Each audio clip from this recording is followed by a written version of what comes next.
निकली है नौकरी की वैकेंसी और मिलने वाली है बहुत अच्छी सैलरी। तो कैसे पा सकेंगे नौकरी, चलिए बताते हैं तमाम डिटेल्स। तो नमस्कार, स्वागत है आपका हमारे चैनल डेली सऊदी न्यूज़ पर। सऊदी अरब की प्रतिष्ठित कंपनी है Zahran operations and maintenance company. उन्होंने कई तकनीकी पदों पर भर्ती के लिए आवेदन मांगे हैं। ये भर्ती प्रक्रिया सीवी और जूम इंटरव्यू के जरिए की जाएगी। कंपनी की ओर से कुल 13 अलग अलग टेक्निकल पदों के लिए उम्मीदवारों की आवश्यकता है, जिनमें सबसे ज़्यादा वैकेंसीज जो हैं वो HVAC टेक्नीशियन जो कि 20 पदों पे है और फर्नीचर कारपेंटर जो कि 20 पदों के लिए है, उस पर है। कौन कौन से पद है और कितने पदों पर वैकेंसी निकली है, सैलरी क्या रहेगी, चलिए डिटेल में आपको समझाते हैं।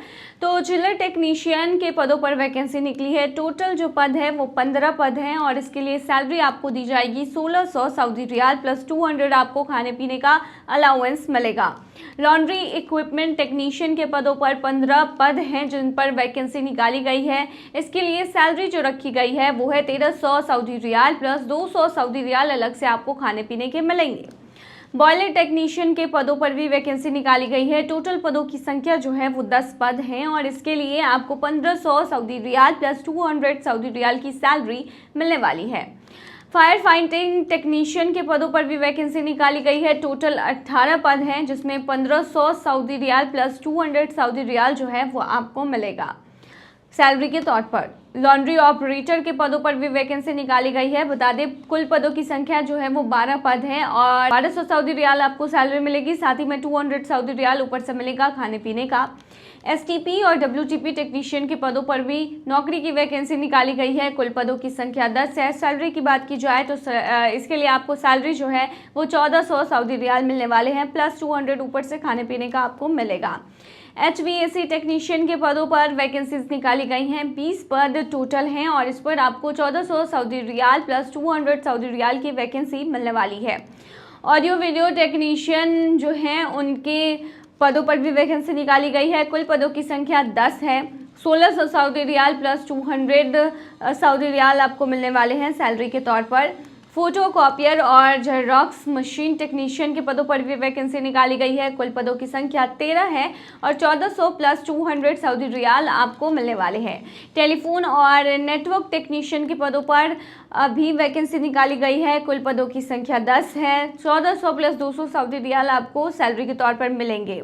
गार्डनर टेक्नीशियन के पदों पर भी वैकेंसीज निकाली गई है। कुल पदों की संख्या 10 है। 1100 सऊदी रियाल जो है वो इसकी सैलरी मिलेगी आपको प्लस 200 ऊपर से आपको खाने का अलाउंस मिलेगा। टाइल मिस्त्री जिसे मेसन भी कहते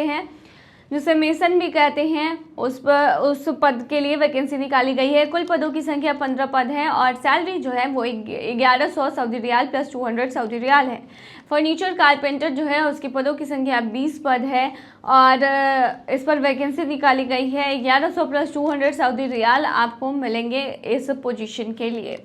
अन्य सुविधाओं की बात करें तो देखिए, रहने की सुविधा, बीमार अगर पड़ते हैं तो उसके लिए चिकित्सा की जो सुविधा है, बीमा कंपनी सब आपको उपलब्ध कराया जाएगा आपके कफील और कंपनी के थ्रू। एज लिमिटेशन इसके लिए 23 से 40 वर्ष की रखी गई है। धर्म, कोई भी धर्म का व्यक्ति हो इसके लिए अप्लाई कर सकता है। प्लेस की बात करेंगे तो सऊदी अरब के विभिन्न शहरों में आपको ये जॉब मिलने वाली है। एक्सपीरियंस न्यूनतम 3 से 5 वर्षों तक होना आवश्यक है। जो उम्मीदवार विदेश में नौकरी की तलाश कर रहे हैं और संबंधित फील्ड में एक्सपीरियंस रखते हैं उनके लिए ये एक बेहतरीन मौका है। इसे बिल्कुल भी मत चूकिएगा वरना बाद में पछताना पड़ेगा। कैसे अप्लाई करना है तो देखिए, स्क्रीन पर आपको एक नंबर दिख रहा होगा और एक ईमेल आईडी दिख रहा होगा। आप बस अपना रिज्यूमे वहाँ सेंड कर सकते हैं। आपका रिज्यूमे वहाँ रीड किया जाएगा। अगर सिलेक्ट होगा, शॉर्ट लिस्टेड होगा तो आपको कॉल किया जाएगा। उसके बाद जूम पर आपका इंटरव्यू लिया जाएगा, फिर सिलेक्शन प्रोसेस होगा। सऊदी अरब में अब पर्यटकों को मिलेगा 15% वैट रिफंड। सऊदी अरब ने पर्यटकों के लिए 15% वैट रिफंड प्रोग्राम की शुरुआत की है, जो एक नई पहल है ताकि पर्यटन को बढ़ावा दिया जा सके और शॉपिंग अनुभव को और बेहतर बनाया जा सके। इस रिफंड स्कीम का फायदा उन पर्यटकों को मिलेगा जो सऊदी अरब में खरीदारी करने आते हैं और वे अपने खरीदारी पर टैक्स रिफंड प्राप्त कर सकते हैं। ये कदम सऊदी अरब के विजन 2030 के तहत उठाया गया है, जिसका उद्देश्य पर्यटन को बढ़ावा देना और अंतर्राष्ट्रीय अर्थव्यवस्था को और मजबूत करना है। इस रिफंड प्रोग्राम के तहत सऊदी अरब में 1442 अधिकृत रिटेल स्टोर्स पर यह स्कीम लागू की जाएगी। इसमें 18 साल और उससे ऊपर के गैर निवासी पर्यटक शामिल हो सकते हैं। रिफंड पाने के लिए पर्यटकों को अपनी कुल खरीदारी पर कम से कम 500 सऊदी रियाल खर्च करने होंगे। ये वस्तुएं व्यक्तिगत उपयोग के लिए होनी चाहिए और उन्हें खरीदने के 90 दिनों के अंदर निर्यात करना होगा। इसके अलावा कोई भी अप्रयुक्त सामान रिफंड के लिए योग्य होगा। कुछ प्रोडक्ट्स और सर्विसेज को इस स्कीम से बाहर रखा गया है, जैसे होटल्स, रेस्टोरेंट का खाना, गाड़ियां, नावों, फ्लाइट टिकट, तंबाकू प्रोडक्ट्स और पेट्रोलियम प्रोडक्ट्स। प्रक्रिया पूरी करने के लिए जब आप शॉपिंग करेंगे तो आपको अपना पासपोर्ट या जीसीसी राष्ट्रीय पहचान पत्र दिखाकर टैक्स फ्री फॉर्म लेना होगा। यदि आप एक ही दिन में एक ही दुकान से 500 रियाल की खरीदारी नहीं कर पाते हैं तो आप 3 अलग अलग रसीदें भी ले सकते हैं।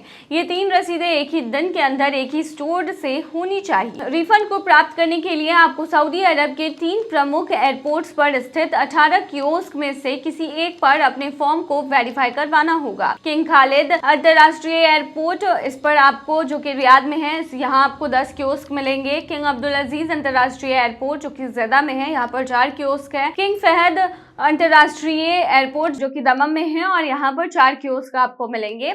आपका रिफंड कैश जो है वो 5000 सऊदी रियाल तक प्रतिदिन या भुगतान कार्ड के माध्यम से प्राप्त हो सकता है। हालांकि जेदा के उत्तरी टर्मिनल पर कैश रिफंड की सुविधा उपलब्ध नहीं होंगे, इसीलिए वहां केवल भुगतान कार्ड के माध्यम से ही रिफंड मिलेगा।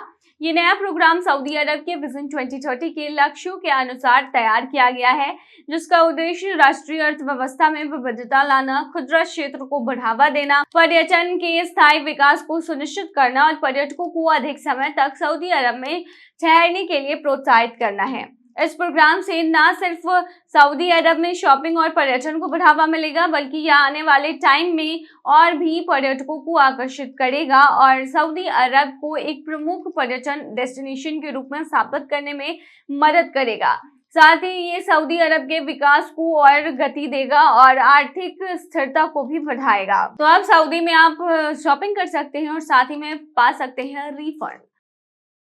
विदेश भेजा था पढ़ने, लौटा जनाजा। सऊदी के छात्र की इंग्लैंड में बेरहमी से हत्या। अमेरिका और यूरोपीय देश अपने सभ्य होने और दुनिया भर में अमन और शांति में रहने का ढिंढोरा पीटते रहते हैं। हालांकि इन्हीं मुल्कों में दूसरे देश के लोगों पर नस्ली आधार पर उन्हें निशाना बनाया जाता है। मिडिल ईस्ट और एशिया को तीसरी दुनिया का खिताब देने वाले इस देश की वजह से कई जगहों पर हिंसा फैली हुई है, जबकि लाखों बेगुनाह मारे गए हैं। सभ्य और शांति पसंद मुल्क का ढिंढोरा पीटने वाले देशों में से एक इंग्लैंड भी है। इल्म हासिल करने और बेहतर भविष्य की तलाश में इंग्लैंड पहुंचे एक मुस्लिम नौजवान का बेरहमी से कत्ल कर दिया गया।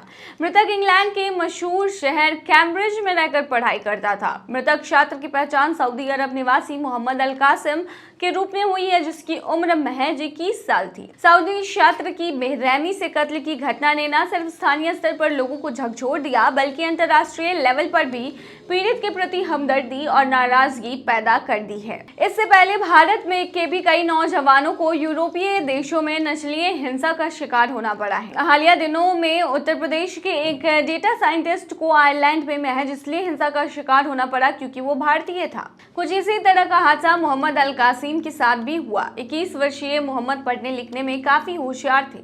वह इंग्लैंड के कैम्ब्रिज शहर में 10 हफ्तों के लिए इंग्लिश लैंग्वेज कोर्स करने के लिए आए थे। बीते शुक्रवार देर रात बेवजह कुछ लोगों ने उन्हें बेरहमी से कत्ल कर दिया। ये घटना मील पार्क इलाके में हुई, जो कैम्ब्रिज रेलवे स्टेशन और मृतक मोहम्मद के निवास स्थान के पास ही मौजूद है। स्थानीय पुलिस के मुताबिक मोहम्मद का रात करीब 11:25 पर उस पर हमला किया गया। वह पुलिस को देर रात काफी गंभीर हालत में मिले थे। इस हादसे के बाद उन्होंने फौरन अस्पताल में उन्हें भर्ती कराया था, जहां डॉक्टरों ने उनकी जान बचाने की हर संभव कोशिश की। हालांकि मोहम्मद की 12:01 पर मौत हो गई। कैम्ब्रिज पुलिस ने 21 साल के चार्ल्स कोरिगन नाम के एक शख्स को गिरफ्तार किया है, जिस पर कत्ल और सार्वजनिक स्थान पर चाकू रखने का मामला दर्ज किया गया। मोहम्मद के परिवार ने अपने बेटे को याद करते हुए कहा कि वो एक ऐसा बेटा था जो हर माँ के दिल की राहत होता है, बहनों की बाहों का सहारा था। वो सिर्फ उम्र में नहीं बल्कि आत्मा से हमारे परिवार का नेता था। उन्होंने आगे कहा कि वो अपने पिता का सहारा था, अपने मामा और चाचा का मददगार और हर महफिल की रौनक था। EF इंटरनेशनल लैंग्वेज कैंपस ने भी मोहम्मद की मौत पर बयान जारी किया है। मृतक Mohammad EF international language campus के छात्र थे। कॉलेज प्रशासन की तरफ से कहा गया है कि हम अपने एक छात्र की मौत से दुखी हैं। घटना के बाद सभी छात्र स्टाफ को काउंसलिंग और जरूरी मदद दी जा रही है। मोहम्मद के कत्ल के आरोपी चार्ल्स कोरिगन को सोमवार को पीटरबरो मजिस्ट्रेट कोर्ट में पेश किया गया, जहां से उसे हिरासत में लेकर भेज दिया गया। कल उसकी कैम्ब्रिज क्राउन कोर्ट में दोबारा पेशी हुई। मोहम्मद के कत्ल के आरोपी चार्ल्स कोरिगन की मदद करने के आरोप में एक 50 साल के शख्स को भी पुलिस ने गिरफ्तार किया है। BBC में छपी रिपोर्ट के मुताबिक मील पार्क की सड़कें अब फूलों और श्रद्धांजलि संदेशों से भर गई हैं। एक संदेश में लिखा था कि तुम्हारी रूह को शांति मिले। ये घटना एक चेतावनी है कि आज भी दुनिया के सबसे सुरक्षित माने जाने वाले शहरों में भी मुसलमानों और भारतीय मूल के लोगों को नफरत और हिंसा का सामना करना पड़ता है। तो ये थी तमाम जानकारी। बने रहिए ऐसी तमाम खबरों के लिए डेली सऊदी न्यूज़ पर।